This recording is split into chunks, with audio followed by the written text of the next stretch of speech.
que é o seguinte: por que os partidos não tocam? Nem o PT, nem o PCB, nem o PCdoB, nem o PSOL, nenhum desses partidos. E eu queria aqui elucidar uma coisa que os expressionautas sempre... Nildo, mas como é que pode você, a favor de uma revolução, e estar militando dentro de um partido como o PSOL? Claro, eu vou explicar. E aí é para justificar, precisamente para amparar, teórica e politicamente, essa questão que o Rômulo está pautando aqui da urna, para a gente entrar em outros temas. Veja, o que paralisa a esquerda é que a esquerda, ela não tem, no Brasil, um diagnóstico da crise do sistema político. E ela é casada com a ideia de uma democracia abstrata. Eu não sou um democrata. Eu digo claramente, eu não defendo a democracia, porque a democracia não é um ideal. A democracia é esse regime que está aí. Agora, esse regime que está aí, nós podemos chamar esse regime de democrático? Onde? O sujeito que me disser isso, eu digo que ele é um impostor. Você que está me escutando aí, aqui do Duplo Expresso, público antenado, estamos quase que 1.500 pessoas aqui. Você acha que está vivendo num sistema democrático em que, para disputar uma causa na justiça, você precisa ter muito dinheiro que você não tem? Que, para enfrentar o guarda na esquina e a polícia, ele tem um poder, um desrespeito por você absoluto, garantido pela impunidade. Que os ladrões assaltam o Banco Central com uma tranquilidade extraordinária. Que um ex-ministro da Justiça frauda um item da Constituinte e agrega depois que terminou. Como é que você vai chamar isso de regime democrático? Nós estamos diante de um regime eleitoral que é substancialmente diferente de um regime democrático. Eu não tenho nenhum compromisso com isso. Ocorre que os partidos, Rom, e os seus líderes, Lula, Haddad, Dilma, Gleice, Cardoso, até o Lindenberg, todos eles estão na defesa da democracia. O bordão do chamado golpe, o que tinha na base? Na base tinha a suposição de que um impeachment sem crime era um golpe. Mas o que está nesse relato?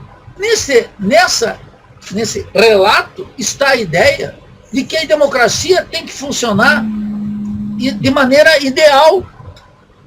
Como? Em que planeta isso ocorre? Não no planeta Terra, nem em Júpiter, nem em Netuno. Nenhum sistema político funciona de maneira ideal.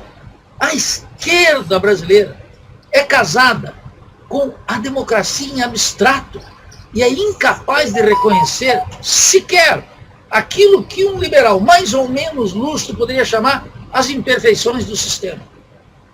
Nem isso é capaz. Por isso que ela não toca no tema da urna eletrônica. Mas ela não toca no tema do financiamento. Ela não toca no tema do tempo de televisão. Ela não toca, ela aceita as regras do jogo. Ela se submete às regras do jogo.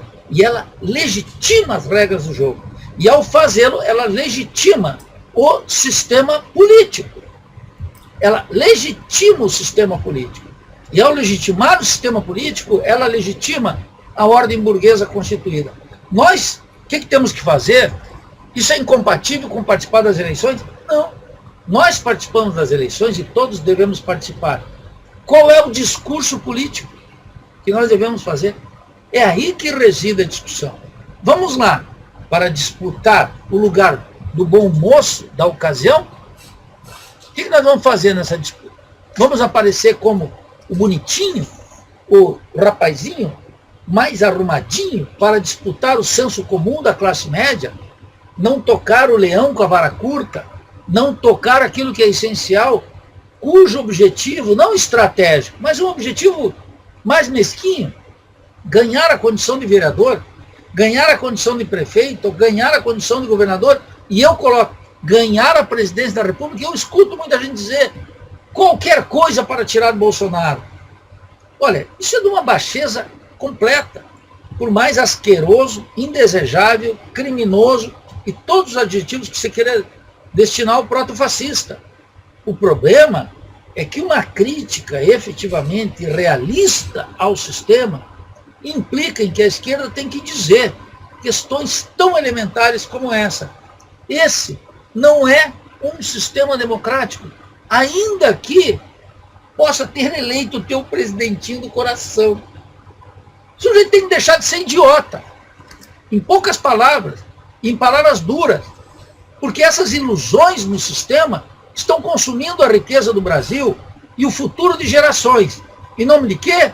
Em nome de ter uma bancada parlamentar um pouquinho maior, de ampliar o número de vereadores de 40 para 87 e de ganhar um segundo turno e de disputar um segundo turno, etc. As pessoas ficam fazendo cálculo. Quantos votos em 2016? Quantos votos em 2020? Ganhamos mais prefeituras, menos? Quanto é que está contabilizado o grande comitê de 2020? Olha, esse é o cálculo da política. É por isso que as massas não acreditam na esquerda brasileira tal como ela está nesse nível de consciência. A esquerda brasileira precisa renascer das cinzas, do seu descrédito histórico protagonizado por 13 anos de petismo, de Lula, de Dilma. Pelo descrédito, as massas estão desamparadas. E elas precisam acreditar. Hoje as pessoas dizem, por que Bolsonaro não teve ou não existiu aquele impacto da última eleição? Porque a eleição foi municipalizada, não foi uma eleição nacional. Mas em 2 anos, teremos uma eleição nacional. Enganam-se. Enganam-se. Todos aqueles que julgam que um acúmulo eleitoral agora pode render uma nova conjuntura em 2020. É essa conjuntura política que vai construir o acúmulo eleitoral depois. É a conjuntura política que determina o voto. Não é o voto que vai determinar a conjuntura política. Então nós podemos eleger 500 mil vereadores, que não é o caso, e ter um vereador em cada um dos quase 6 mil municípios do Brasil. As pessoas têm que ter uma estratégia de poder, e uma estratégia de poder significa colocar a conquista do poder político que vai para além dessa democracia. Qual foi a grande contribuição de Hugo Chávez na política latino-americana? Foi superar o horizonte liberal de democracia e fazer uma democracia participativa e protagônica. Plebiscitos, referendos, revogatórios, discussões, mobilizações populares. Como é que domina entre nós uma visão parlamentar de política mediada por uma construção anterior de imagem pública? Nenhum aqui pode ir para uma eleição, disputar com os vereadores que estão aí, com os deputados que estão aí, que estão todos os dias no jornal, na televisão, dando opinião e construindo sua imagem. De repente aparece o Nildo candidato e o Rômulo candidato.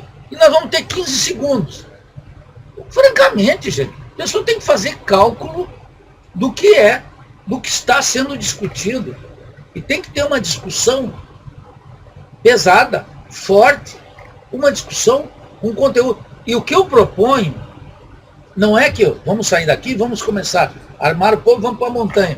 Eu quero responder, porque eu li aqui que tem gente do Expresso Nautas aqui que estão dizendo, nem outro, mas é contrário. Não é.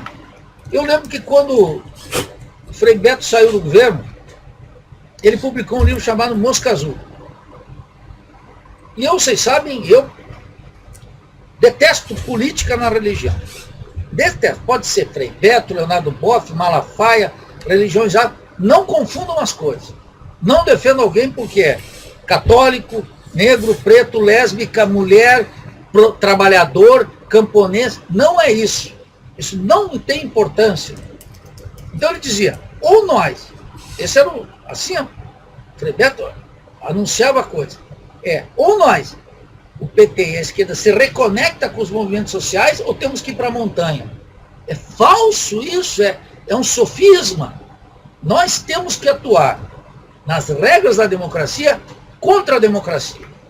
E quero inverter aqui para os liberais de direita. Porque um regime político, para se dizer digno de ser um regime liberal, ele vai ter que aceitar aqueles que combatem as bases da dominação burguesa.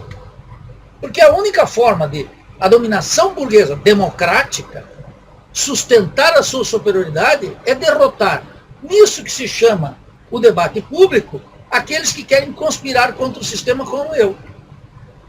É claro, nós sabemos que na experiência histórica concreta dos países centrais, e especialmente dos países latino-americanos, quando as massas começam a entender do que se chama jogo democrático e começam a querer superar o horizonte liberal de democracia, Congresso aberto, Corte Suprema, mídia monopolizada, eleições, etc., quando as massas começam a entender do domínio do imperialismo, da função das massas nas decisões cotidianas, de tocar na propriedade privada, no urbano e rural, quando começam a querer controlar a riqueza nacional, é claro que a burguesia, cipaia que é claro que a burguesia corrupta que é claro que a classe dominante, servil que é, a seus próprios interesses e ao imperialismo, vai sabotar isso.